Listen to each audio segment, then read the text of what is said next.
When you read the writings of the Message of the Infinite Way, I want you to notice particularly how the emphasis is all on the infinite invisible, how the emphasis is all on developing a consciousness of dependence, if you will, on that which is not seen, on that which is not visible out here.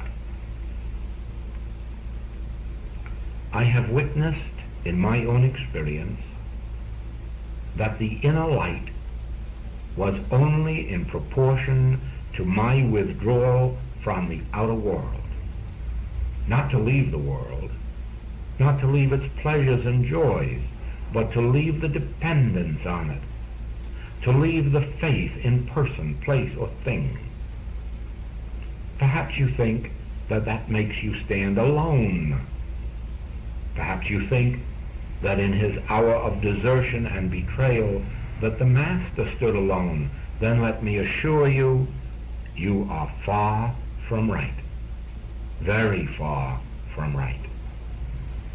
The Master never was betrayed and never was left alone except by the unreal personal sense.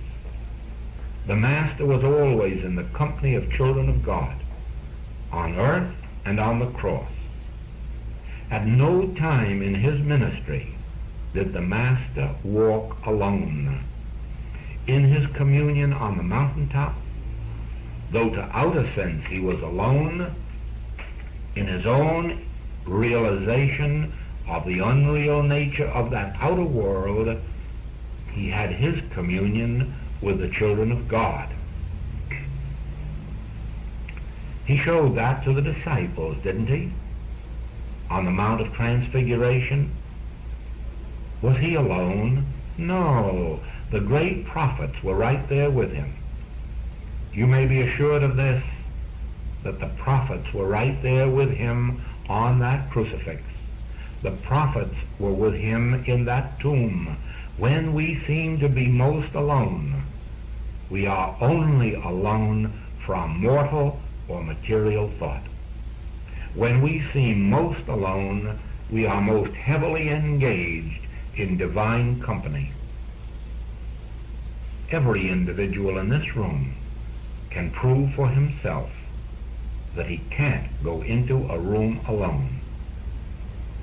Oh, let us say that you have gone home tonight and have gone to sleep for 2 or 3 or 4 hours and been awakened, and then get up out of bed and go into another room and be all by yourself for an hour, and watch how you find yourself in divine company, how you lose all sense of aloneness, how you lose all sense of friendlessness, how you lose all sense of lack and limitation.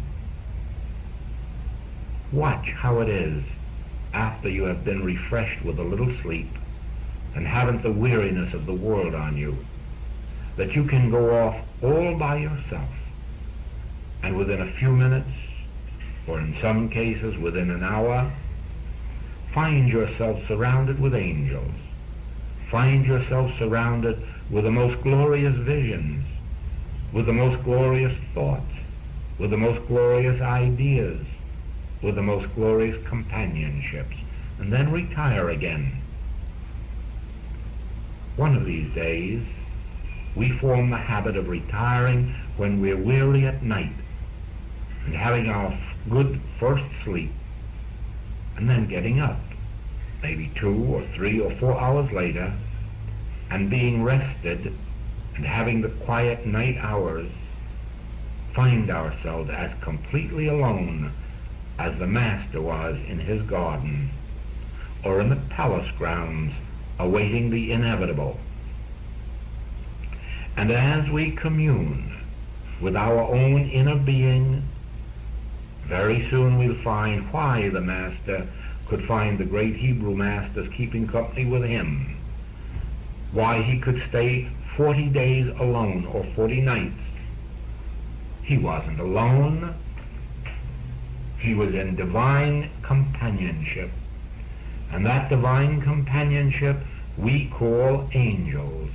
or guardians.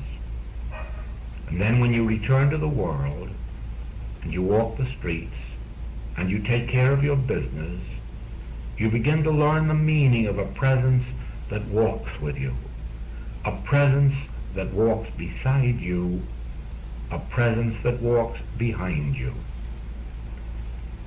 It has been my own great joy for a long while to know that there was a presence somewhere behind me that never left me. And then later to have this presence inform me that up to now I have been behind you, but now I walk beside you. And then finally to have this presence say, up to now I have walked beside you, but now I am in you. And you see, that divine companionship that I have had behind me, beside me, and now within me, enables me to say also, there is no such thing as desertion. There is no such thing as betrayal. There is only the unreal picture of an illusory world to fool you and make you believe in the reality of evil power. But one day, when this realization comes, that outside are only these pictures of mortal sense, but that divine companionship, divine protection, divine supply are all emanations of the infinite invisible, are all the expressions of God in your own individual life, and it never leaves you or forsakes you, never leaves you, not since before Abraham was, and not until the end of the world.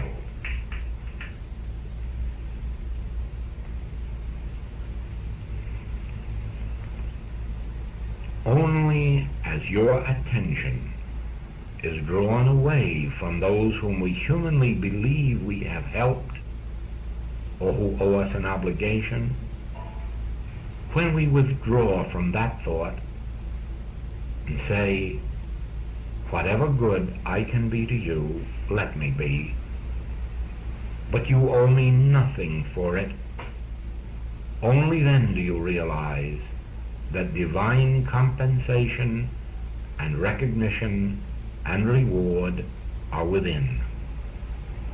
The guardian angel is always with us when we have withdrawn our gaze from the outer. And so, on this Easter, when your attention is drawn to the story of the Master, remember this, that the greatest blessing that has come to the human world has been the denial of the Master by those he fed and healed, and the denial of the Master by his very disciples.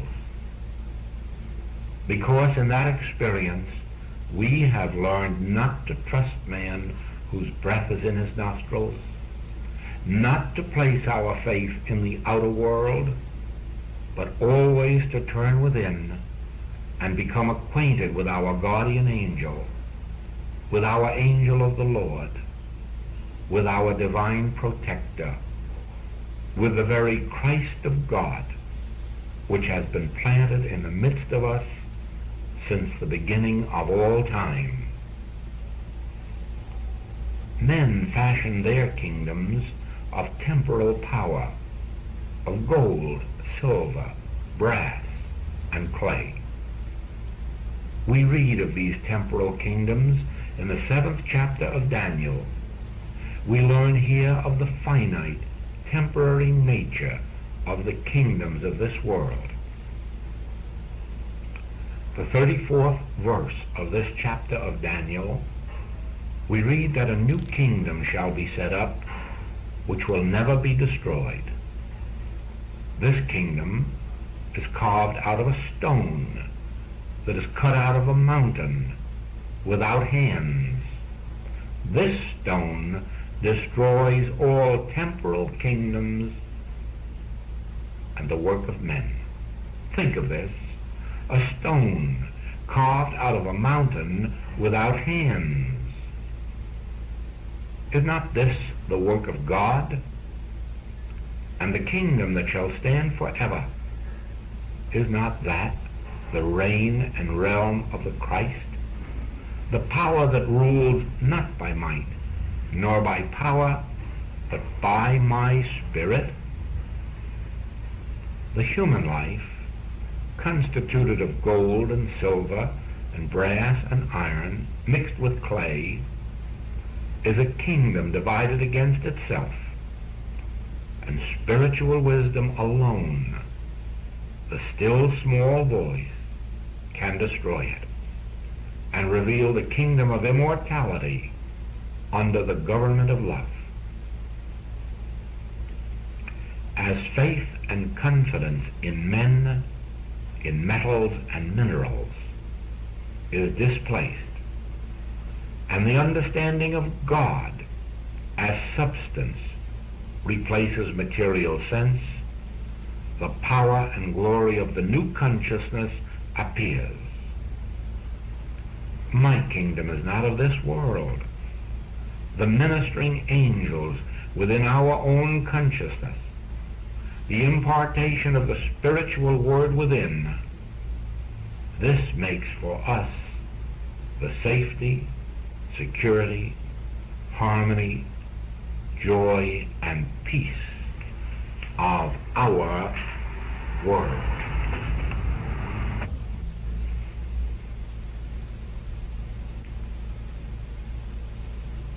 The voice of the Lord, which we understand as the still small voice, is really a power. And you will be repaid in studying the 29th Psalm and learn more about the power that is in the voice of the Lord, in that still small voice, in the invisible presence. Give unto the Lord, O ye mighty, give unto the Lord glory and strength. Give unto the Lord the glory due unto his name. Worship the Lord in the beauty of holiness. The voice of the Lord is upon the waters. The voice of the Lord is powerful. The voice of the Lord is full of majesty. The voice of the Lord breaketh the cedars. Yea, the Lord breaketh the cedars of Lebanon. He maketh them also to skip like a calf. The voice of the Lord divideth the flames of fire. The voice of the Lord shaketh the wilderness. The voice of the Lord maketh the hinds to calve, and discovereth the forests. And in his temple doth every one speak of his glory. The Lord sitteth upon the flood. Yea, the Lord sitteth king forever. The Lord will give strength unto his people. The Lord will bless his people with peace. Aloha, aloha,